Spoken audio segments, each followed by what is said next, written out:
Ninh Binh is often on people's minds when they think about Vietnam, and for a good reason. People often say it looks like Avatar in real life, like something straight out of a movie.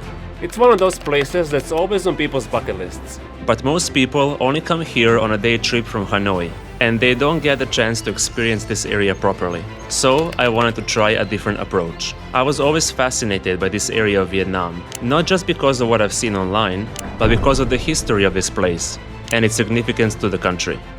Now it's finally time to experience it for myself. We have a few days in Ninh Binh, so let's get started. Welcome to Ninh Binh, specifically Tam Coc, one of the most famous areas here in Ninh Binh. The boat cruise is the best way to experience this area.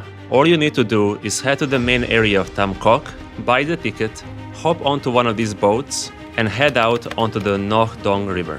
As we were leaving Tam Coc, I've noticed that the local people row the boats not with their hands, but with their feet, which to me looks a lot more tiring. I have a lot of respect for the hard work these people put. This tour will take you down the Ngo Dong River, which is actually surrounded by rice fields. When visiting this area, you get the idea of why people say Ninh Binh looks like Avatar in real life. But trust me, this is just a small glimpse of what's to come later in the video. The entire boat tour will take around 2 hours to complete, and it's the perfect introduction to Ninh Binh. If you're doing this boat tour, I would highly recommend starting at 8 a.m. because right now there's literally no one here. You can explore, you can do whatever you want, so yeah, wake up early.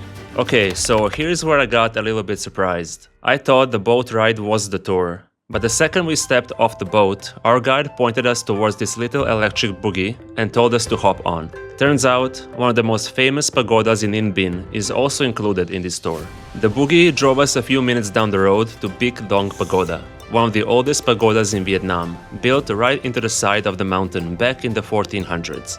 So there's a difference between temples and pagodas. Temples are usually dedicated to like kings, important figures and stuff like that. And pagodas are primarily for worship. So there are Buddhist temples and they're just meant for the worship basically. So here's what makes Bich Dong Pagoda actually worth the stop.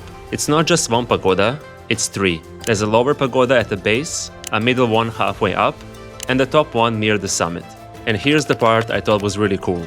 The middle pagoda isn't fully a building. The front looks like a temple, but the back is literally the inside of a cave. The 3 levels of the pagoda are connected with these cave systems, which date back centuries. And I love that. I love the combination of man-made architecture and natural formations. I think that's really interesting. After climbing back down from Bich Dong, that pretty much wrapped up the Tam Coc side of things. We made our way back toward the Tam Coc village, but since it was still pretty early in the day, I didn't want to just call it there. There was one more iconic spot to visit. So now that I'm back home, I was actually looking for places to visit before the end of the day, and there is one that's only 15 minutes away by bike, and it's called Hang Mua viewpoint. It's like a big mountain with a dragon statue on top. That's one of the highlights of this region, so I really want to visit that one. I rented a bike in Tam Coc and rode about 15 minutes to what everyone calls the Dragon Mountain. But the official name is Hang Mua. But before you even get to the mountain part, there's this whole visitor area at the base. A lotus lake, little gardens, walking paths, all surrounded by the same limestone cliffs you recognize from the boat tour back in Tam Coc. But of course, that's not why I came to this place. And we're actually gonna climb this mountain right here behind me, which is called the Dragon Mountain. So I'm super excited for that. Let's keep going and then we're gonna start climbing. The climb to the top of the Dragon Mountain is around 500 steps, and they get steeper and more uneven the higher you go. I don't know how or if I will be able to handle the 500 steps it takes to get to the top. I'm already quite tired and it's been like less than 100. Near the top, the path splits. One side takes you to a small pagoda, and the other leads out to the dragon statue, which is the real highlight here. It's this long stone dragon stretching along the ridge of the mountain, and it's pretty much the photo everyone comes to Ninh Binh to get. From up there, the view is honestly unreal. But I need to talk about something. The summit around the dragon felt a little bit sketchy. It's a small space, packed with people all trying to get the same shot, and the rocks are sharp and worn out from years of foot traffic. There's basically no railing there, so most people just end up holding onto the statue. It will be very dangerous if you slip and fall. So if you're not great with heights or it's busy when you visit, just take it slow and actually watch where you're stepping. But yeah, if you can handle it physically, I think this is the best thing you could possibly do in Hang Mua. It's 500 steps to the top. You have 2 different summits, and the view is simply amazing. I highly recommend it. Tomorrow morning, I have something special planned for the next part of our trip. So just gonna hang here for a bit, and I'll see you tomorrow morning. Yesterday we focused on the natural beauty of this place, and that's what most people see when they come here for the first time. They see these boat tours and stuff like that, and that's like the most advertised part about this region. But did you know that this is also one of the oldest regions in Vietnam? And this is actually where the first capital was built and where Vietnam as a nation started to form. That's what we're going to do today. We're going to go back in time and explore some of these old buildings and talk about the history and the significance of this place. Hoa Lu is only about 10 kilometers from Tam Coc, and this is where Vietnam's history as an independent nation actually begins. The capital was founded in 968 AD by Emperor Dinh Linh. Before that, the country had fractured under the rule of 12 rival warlords, each fighting for control of the region. Dinh Linh defeated them one by one, reunified the territory, and declared himself emperor, choosing Hoa Lu as his capital. Hoa Lu remained the capital through the Dinh dynasty and the dynasty that followed it, before the seat of power finally moved to what is now Hanoi in the year 1010. Now, if you're wondering why this capital doesn't look big and grandiose like other capitals from this period perhaps, and that's because it wasn't built for that purpose from the start. This area is very easily defendable, it's surrounded by mountains and rivers, and that's why the capital was founded here, and the original purpose and mission of the emperors in this area was to protect their independence. And that's why these temples and this capital complex doesn't look so grandiose, because it was basically made just to defend this area. Today, what remains of the original royal palace are 2 main temples. The first is the Dinh Tien Hoang Temple, dedicated to the founding emperor himself. Not far from it stands Li Dai Han Temple, dedicated to his successor, the general who took the throne after emperor's death, and within a year of becoming an emperor, defended the country against an invasion from the Song dynasty. You can also visit the tomb of the emperor himself. It sits on the top of Ma Yen Mountain, just behind the temple complex. Local tradition holds that this is where the first emperor was laid to rest after his death in 979. This is where you go to pay respects to the man who founded the country. Just remember, when you come to Hoa Lu and visit these temples, you're walking in the footsteps of emperors and thousands of other people who passed through these gates throughout history. And even if you're not a fan of history, I think that just that fact is going to make your trip more special. After Hoa Lu, it was time to head to the most famous pagoda complex in all of Ninh Binh, Bai Dinh Pagoda. And just a heads up, this place is massive. We are talking over 500 hectares, which makes it the largest Buddhist complex in Vietnam and one of the biggest in all of Southeast Asia. Right at the entrance there are 500 statues, stretching along a corridor that runs for almost 3 kilometers, making it the longest statue corridor in all of Asia.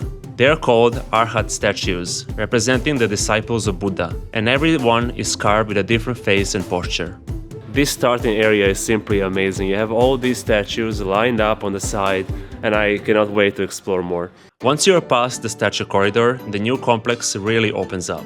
There is one massive temple hall after another, giant bronze statues, and so much more. Honestly, the scale of this place is hard to fully capture on camera. But here's the part a lot of people actually miss. Behind all the grand modern halls is the original ancient pagoda area. To get there, you climb about 300 stone steps into the mountain, and at the top, the path splits into 2 caves. One is the Bright Cave, dedicated to Buddha. The other is the Dark Cave, dedicated to the Mother Goddess, and a group of spirits known in Vietnamese folk religion as the Immortals. Both caves have small shrines built right into the rock, and honestly, the whole vibe back here is completely different from the rest of the complex.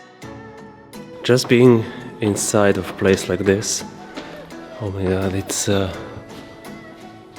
so gorgeous, I cannot believe it. After walking through the temples, it was finally time for the main attraction of the whole complex, this massive tower called Bao Thap.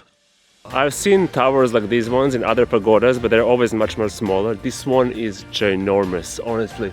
Standing and 100 meters tall with 13 floors, it actually holds the record for the tallest stupa in all of Asia. Once you enter the stupa, you can take the elevator all the way to the top, and keep in mind that you have to be silent in this place. Once you reach the top, you get this incredible panoramic view of the entire Bai Dinh complex. But tomorrow I have something planned already, which I know is going to be amazing, and I cannot wait to show that to you guys. So I'll see you in the morning. Good morning everyone, it's our final day here in Ninh Binh, and honestly I want to say that I saved the best for last, but considering everything we've seen so far, I'm not quite sure what's the best anymore because everything has been so epic so far. But this place where we're going today, it's called Trang An, and it's consistently ranked as one of the top places in Ninh Binh on everyone's lists, and I want to show you why that is. It was time to head to Trang An, and honestly this is the place most people come to Ninh Binh specifically to see. So why is this such a big deal? Trang An is actually one of the only UNESCO sites in the entire world recognized for both natural and cultural significance at the same time. Once you buy your ticket, you head down to the dock and hop on a small rowboat, and the adventure starts there. You spend the next 2 to 3 hours going through this maze of rivers, with these massive limestone peaks on both sides. There are multiple cave systems you have to pass through, and they can be very narrow, so you will have to be careful not to hit your head. But once you're outside of those caves, everything looks like a movie. And this is why people often say that Trang An looks like Avatar in real life. It kind of reminds me of Halong Bay, if that makes sense. It's just like on a smaller scale. There is a reason why Halong Bay and Trang An look so similar. They are both part of the same massive limestone belt that formed across northern Vietnam millions of years ago. The difference is that Halong Bay ended up partially flooded by the sea, while the mountains here in Ninh Binh stayed inland, surrounded by rivers and rice fields, instead of salt water. And that inland version is actually a huge part of why Vietnam's history starts here. As you can see, this area is very easily defendable and it's not easy to attack, and that's the reason why the Hoa Lu Ancient Capital is so close to here. It's only like a 10-minute drive, and yeah, this is a beautiful tourist area, but it's important to remember that this area is really, really important to the history of Vietnam. I've spent 3 days in Ninh Binh, and I've had a lot of amazing experiences. So as our tour was coming to an end, it was time to head back and offer my final thoughts on this area. Ninh Binh is not what I expected at all. You know, I was expecting it to be just another touristy place, maybe a different pace of life compared to Hanoi, but it's so much more than that. I mean, there's so much history here, and the cultural significance of this place to the country of Vietnam cannot be understated. Yes, it's busy, yes, it's touristy, but there's a good reason for that. And if you ask me if this place is worth visiting, I would 100% say yes. This is probably one of the most beautiful areas of Vietnam that I've seen so far. And I would highly recommend that you read about this area before coming here, just about the history and the cultural significance of this place, because the more you know about these things, the more you will enjoy what you see around you. So I hope you got some value from this video, and I hope that you will book that trip to Ninh Binh soon. Thank you so much for watching, and I'll see you in the next one.